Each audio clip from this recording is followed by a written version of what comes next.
శయనం పద్మనాభం సురేశం. ఏకాదశి రోజున మనం విష్ణువును ఆరాధిస్తూ ఉండాలి.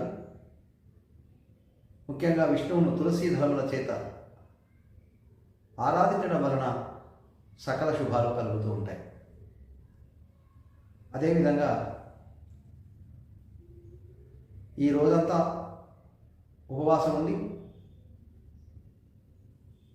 విష్ణువును ధ్యానించి పారాయణం చేసి అదేవిధంగా విష్ణు అష్టోత్తర నామాన్ని పఠించడం వలన విష్ణు సహస్రనామాన్ని పారాయణం చేయడం వలన సకల పాపాలు తొలగిపోతూ ఉంటాయి, సకల శుభాలు కూడా కలుగుతూ ఉంటాయి. ఎందువల్ల అంటే ఈ వైకుంఠ ఏకాదశి రోజున మరి ఎవరైతే స్వామివారిని ఉత్తర ద్వారం గుండా దర్శించుకుంటారో వారందరికీ కూడా మోక్షం ప్రసాదిస్తూ ఉంటుంది, మోక్ష మార్గం లభిస్తూ ఉంటుందని శాస్త్రం చెబుతున్నది. అందుకే దీనిని వైకుంఠ ఏకాదశి అని అంటూ ఉంటాం. మరి పూర్వకాలంలో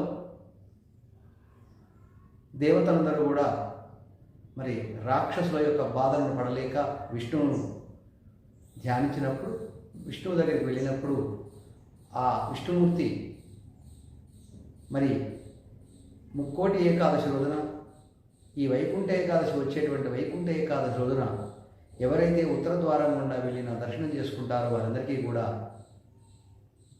సకల శుభాలు కలుగుతుంటాయని చెప్పారు. అదేవిధంగా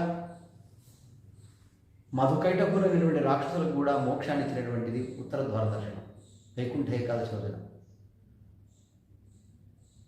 మరి ఇలా చెప్పుకుంటూ పోతే వైకుంఠ ఏకాదశి పరమ పవిత్రమైనటువంటిది, సకల శుభాలను ఇచ్చేటువంటిది, మోక్ష మార్గాన్ని చూపించేటువంటిది, స్వర్గద్వారాలను ప్రసాదించేటువంటిది.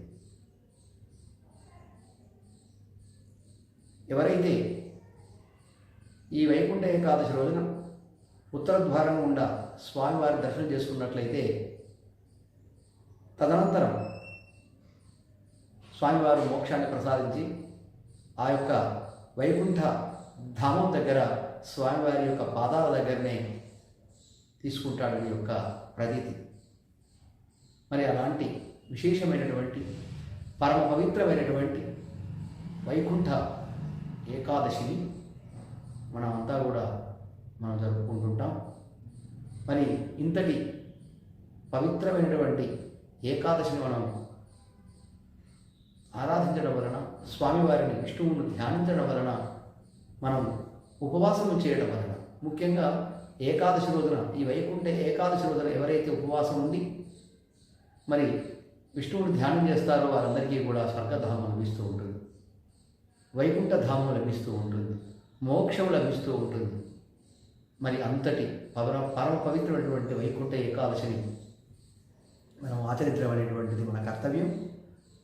మరి ఈ రోజున తప్పకుండా అందరూ కూడా మరి ఉత్తర ద్వార దర్శనం అనగా ఉత్తర ద్వారం గుండా వెళ్ళి మరి విష్ణువుని దర్శనం చేసుకోవాల్సినటువంటి అవసరం ఉన్నది.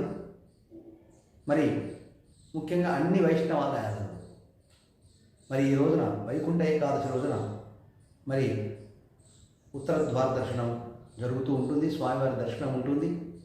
మరి అలా స్వామివారి దర్శనం చేసుకోవడం వలన మనకందరికీ కూడా సకల పాపాలు తొలగిపోతూ ఉంటాయి, అదేవిధంగా సకల శుభాలు కలుగుతూ ఉంటాయి.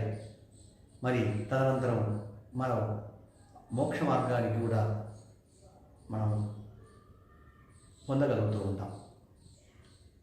ముఖ్యంగా ఈ యొక్క వైకుంఠ ఏకాదశి విశేషంగా శ్రీరంగం అనగా తమిళనాడులో ఉన్నటువంటి శ్రీరంగంలో శ్రీరంగధామంలో చాలా మహావైభవంగా జరుగుతూ ఉంటుంది. మరి ఆ తర్వాత తిరుపతి, తర్వాత భద్రాచలం మొదలైనటువంటి వైష్ణవ దేవాలయాలలో, విష్ణు సంబంధమైనటువంటి దేవాలయాలలో మరి ఉత్తర ద్వార దర్శనం అనేటువంటిది నిర్వహిస్తూ ఉంటారు.